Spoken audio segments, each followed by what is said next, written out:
Comment s'est déroulée votre rencontre avec Thierry Mugler? Alors moi ma rencontre avec Thierry Mugler a été très simple et c'était dans le cadre de l'audition pour le spectacle. Ça s'est passé ici même au Comédia. Dans le stress évidemment parce qu'une audition c'est toujours beaucoup de stress. Et puis très vite en fait c'est quelqu'un qui m'a en confiance, qui a énormément d'idées et qui voit plein de choses derrière une simple audition basique. Donc très vite après on a rebondi sur le spectacle, l'avenir, les idées, tout ça. Donc un peu de tension au début mais très vite oublié. Pour ma part en fait moi c'était un peu particulier, c'était sur mon lieu d'entraînement parce que j'ai joint la compagnie, la troupe un peu après tout le monde.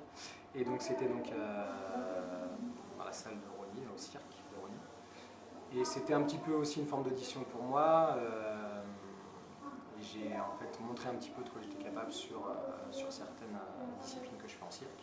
Et puis j'ai discuté un peu avec lui, ça s'est très bien passé, c'était un contact assez sympathique tout de suite. Et puis voilà, un peu de stress aussi, automatiquement, c'est assez impressionnant de le voir, puis d'approcher comme ça, de discuter rapidement, comme ça fait bizarre. Et puis ça s'est bien passé aussi, en particulier. Anouk, Oui. qu'est-ce qu'une meuglerette? Alors, une meuglerette. Bon, une meuglerette, c'est quand même plein de choses à la fois. Il y a quand même une vraie notion d'esthétique, évidemment. De taille très cintrée, très serrée. Vraiment un idéal féminin, mais avec beaucoup d'humour, en fait, je pense. C'est ce qui fait aussi la différence. Mais avec des règles et des codes à la Mugler, en fait, très précis et très féminin. En fait, la féminité pousse à l'extrême. Comment s'est déroulée la préparation du show? Alors ça a été un travail vraiment poussé. Ça a été, on peut dire, assez long. Je pense que ça a pu être un peu plus long pour vous encore.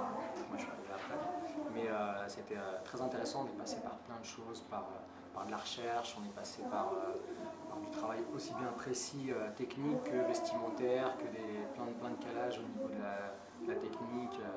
Ça a été vraiment particulier.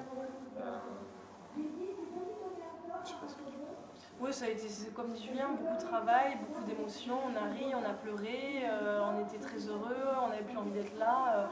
Comme tout travail de création, en fait, on passe un peu par tous les états. Beaucoup de fatigue. La pression qui monte au fur et à mesure, exactement. Qu'approche la première. Exactement, le temps qui avance et puis le travail qui se resserre de plus en plus.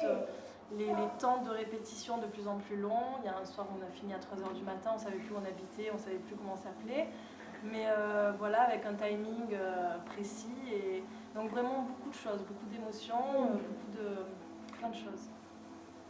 Y a-t-il une différence entre le Mugler Police et les autres cabarets? La différence, c'est que c'est différent. C'est vraiment différent. C'est-à-dire? Je sais pas comment j'ai fait pour la trouver ça. C'est-à-dire? Et en fait, c'est vraiment une chose. C'est un spectacle hybride, il se passe plein de choses. On retrouve les codes du cabaret, mais on retrouve aussi certains codes du cirque. Donc on emmène les spectateurs dans plein d'émotions différentes. Et je pense qu'ils ne s'attendent pas à ce qu'ils vont voir. Et c'est ça qui peut surprendre, surtout au début du spectacle, c'est que les spectateurs ont besoin un petit peu de dire ah, où est-ce qu'on est tombé? Ah ok, c'est tel univers. Et c'est vrai que je pense que Mugler a ça aussi, c'est qu'il avait beaucoup d'images en tête et il emmène les gens avec lui. Donc c'est assez déstabilisant c'est parce que déstabilisant c'est un peu du jamais vu en tout cas à Paris. Donc du coup les gens sont un petit peu... ils savent pas vraiment ce qui se passe au début du spectacle et tous, enfin moi en tout cas tous les retours que j'en ai, c'est les 10 premières minutes, on sait pas trop dans quoi on est projeté, c'est un univers tellement particulier que c'est en ça qu'il est très différent et effectivement il est différent parce qu'il est différent. Il est différent aussi parce que je pense que le thème principal c'est l'esthétisme, donc il y a vraiment une recherche qui a été faite là-dessus et c'est toutes les formes de beauté qui sont mises en avant sur ce spectacle. Et là on retrouve du coup des personnages et des caractères bien différents mais qui ont toutes leur part de beauté. Et voilà, les gens suivent ces personnages un petit peu au fur et à mesure du spectacle, au fur et à mesure des différents tableaux, des lumières, des projections. Donc ça peut changer quand même des cabarets ou des revues qu'on a l'habitude de voir sur Paris.